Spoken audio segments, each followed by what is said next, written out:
নমস্কার বন্ধুরা, আমি পূর্ণিমা। সবাইকে স্বাগত জানাই আমার চ্যানেল পূর্ণিমাস চয়েসে। আমার আজকের শর্ট ভিডিওতে আমি বানিয়েছি আমার ভাগ্নির একটা কিউট ড্রেসটা মেনলি বানিয়েছিলাম আমার ভাগ্নির বার্থডে সেলিব্রেশনের জন্য, মানে সেই দিন ও পড়বে তাই জন্য।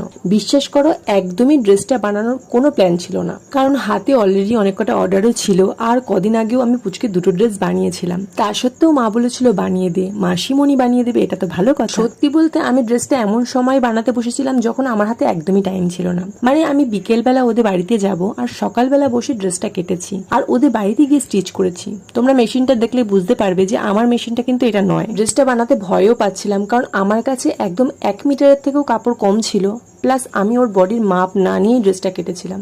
তো ফাইনালি দেখলাম ড্রেসটা বানানোর পর ওকে পরেও ভালো লাগছে আর ড্রেসটা ওর গায়ে একদম ফিটিং। ব্লাউজের পিঠে দুটো ফিতে ইউজ করেছিলাম যাতে ফিতেগুলো বাঁধলে ফুলের মতন দেখতে লাগে, আর লাগছিলও তাই। তোমাদের কেমন লাগলো অবশ্যই জানিও। Ready for the next.